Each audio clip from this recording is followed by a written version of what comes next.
Welcome back to a brand new year of 3-Minute Market Insights. This week we report on the implications of two major headlines: the attacks on vessels in the Suez Canal and an expanded U.S. executive order to ban reprocessed Russian-origin seafood from entering the country.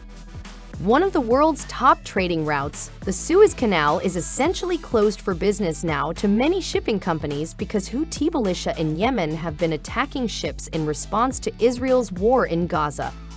About 30% of all container traffic flows through the Suez, but now the world's largest shipping lines such as Maersk and MSC are detouring thousands of miles and going around the Cape of Good Hope at Africa's southern tip.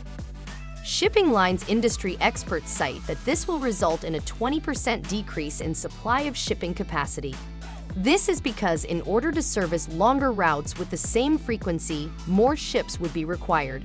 The commerce implications of this will be higher freight cost and 20 to 40% longer transit times.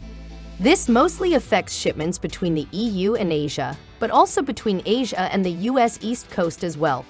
Cost of Asia to Europe trade lanes are already up about 3 times versus a few months ago, and our China office is anticipating freight to further increase after Chinese New Year.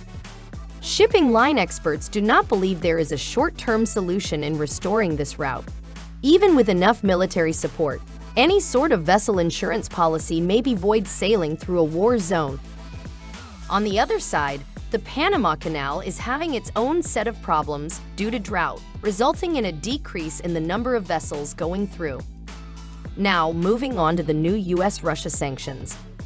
U.S. President Joe Biden signed an executive order Friday, December 22nd, that expands on the previous order that banned seafood imports from Russia.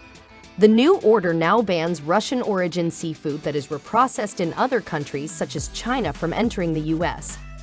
The new determination states that the current prohibition on Russian imports applies to salmon, pollock, cod, and crab products.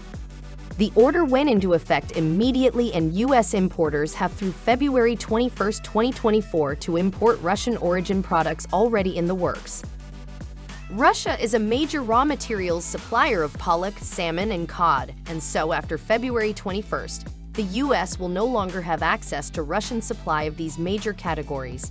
The commerce implications of this will be that prices on U.S. origin pollock and cod raw materials will go up a lot after Chinese New Year, resulting in seafood pricing in the U.S. to follow suit.